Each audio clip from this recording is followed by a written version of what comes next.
Let's do the experiment of drawing 1,000 simple random samples of sample size 30 from the population. What does this mean? It means I randomly draw 30 numbers from this population. This is my sample 1, 30 numbers. And then I take a break, and then I randomly draw 30 numbers from this population to make my sample 2. And I repeat it 1,000 times. I got 1,000 samples. Here, 1,000 samples. And then let's come to here. I calculate the mean x bar. Look at this column of data. The mean value from sample to sample. That means every sample's mean is different. And this column of data is called sampling distribution of the mean. And then I calculate every sample's standard deviation. I got this column of data. They are different. This column is called sampling distribution of standard deviation. And then I calculate the proportion for every sample. I got this column of data, 1,000 value. They are different. I want to remind you here in this case, the proportion is the percentage of tablets falls into the target range.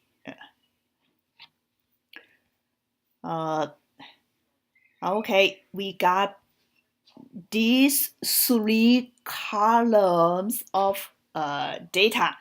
Generally, these data are called sampling distribution. Okay, let's move on step by step. Step 1, first, we are going to draw a intuitive idea. Suppose we only have the opportunity to draw one sample, sample 1, and we calculate this sample's mean, standard deviation, and proportion. And because we already know the mean and standard deviation and percentage of the population, we do the comparison. The mean is very close to the population mean. The sample standard deviation is acceptable close to the population standard deviation. Also, the percentage proportion of the sample is acceptable close to the population proportion. So if we got lucky to get this sample, we can make the conclusion that because the percentage doesn't meet the criteria of at least 90%, that means the production is not good, need to be counted to make adjustment.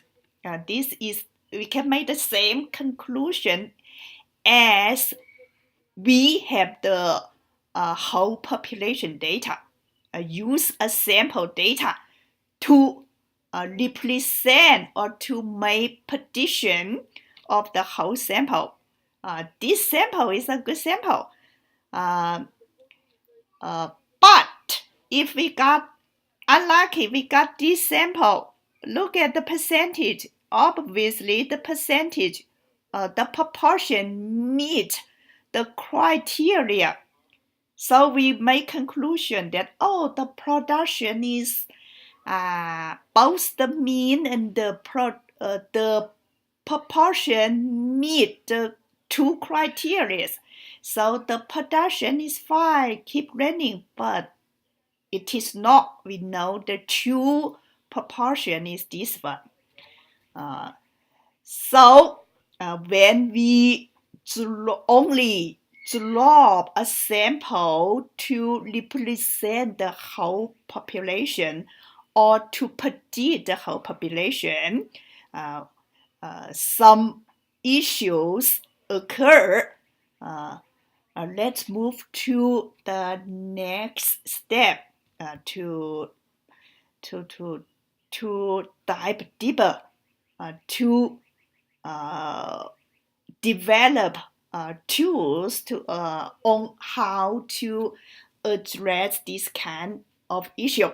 Anyway, we have the intuitive idea that we can use a sample to represent the whole population or to make prediction of the whole population.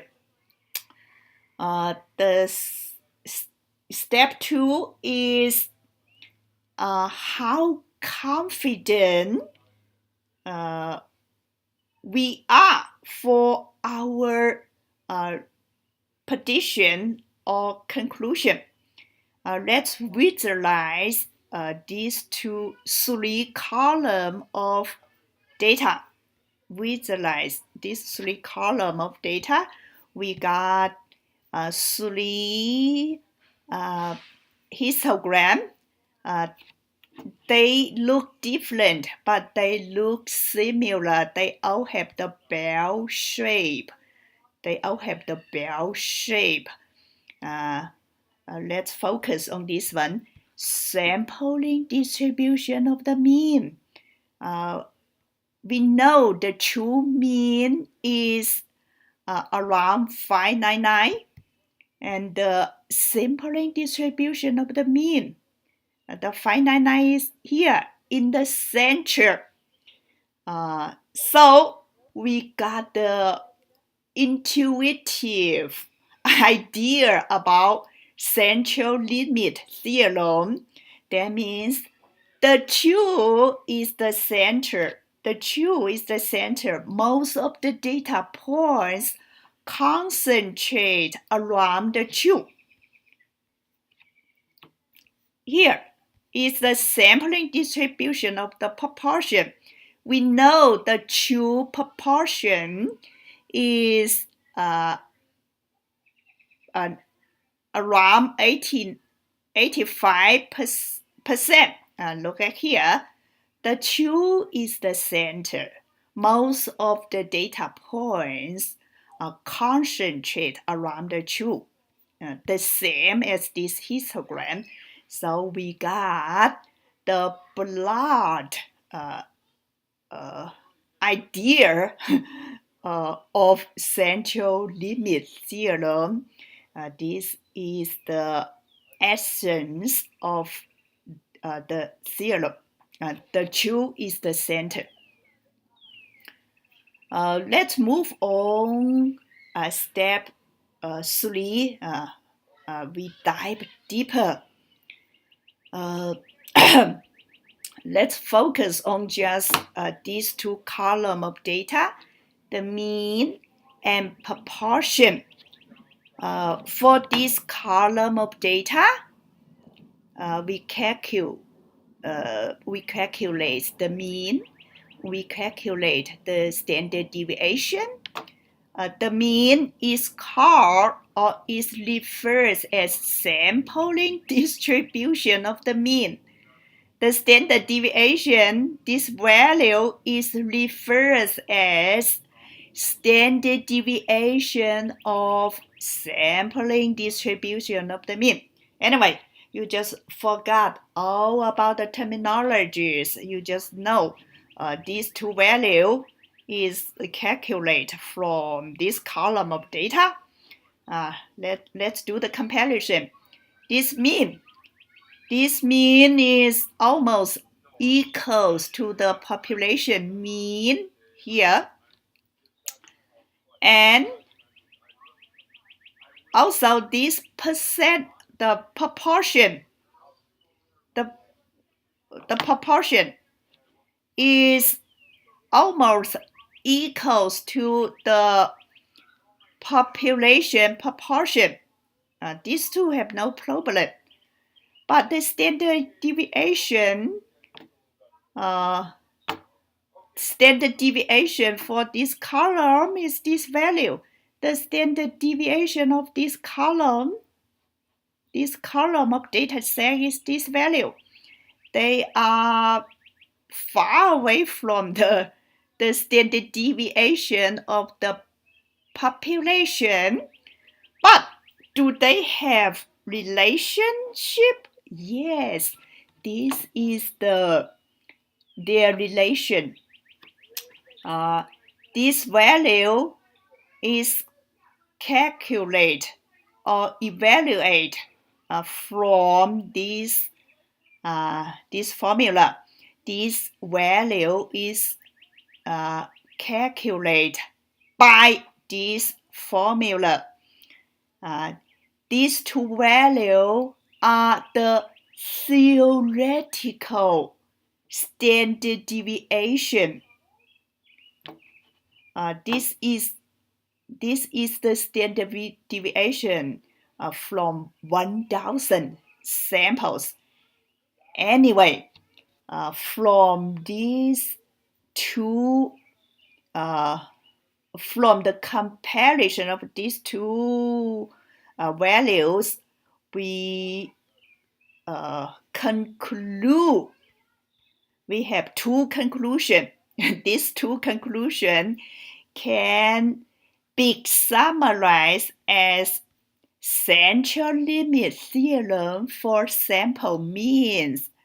The essential stuff is the mean of the sampling distribution is the population mean. The standard deviation of the sampling distribution is this one. And another conclusion is central limit theorem for sample proportion. Also has two critical points here. You need to read through it and understand it. Now I have this central limit theorem. We are going to use the central limit theorem as our basic or our foundation to make reference or to make prediction. But in real life application, for example, in our case of this homework, we have 2,100 tablets data. If for any reason I only allowed you to draw one sample, the sample size is 30. I only allow you to draw 30 tablets, and we don't know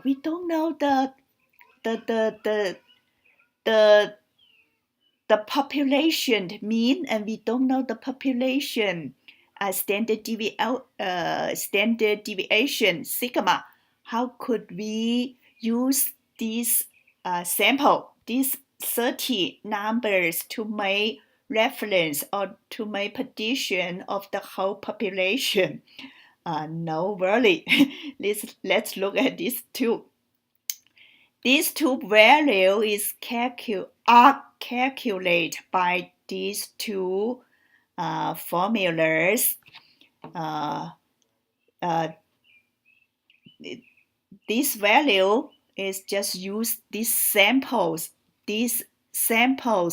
standard deviation. The sample 1's standard deviation replace the population standard deviation. This value just use sample 1's proportion to replace the population proportion. So we got this value. Anyway, we compare this value with this value. Compare this value with this value. They are acceptable close. That means we can use the sample standard deviation, or we can use the sample proportion to replace the population proportion to make reference or prediction. That is the foundation to build confidence intervals. I'm going to make a lecture in the next session. Anyway, before I conclude this lecture, I'm going to show you some Excel skills. Here, I just want to remind you, if you want to know the formula, you just click the cell. You click the cell and you can look at the formula bar to check the formula. And in Excel, if I have one cell, I just need to drag down.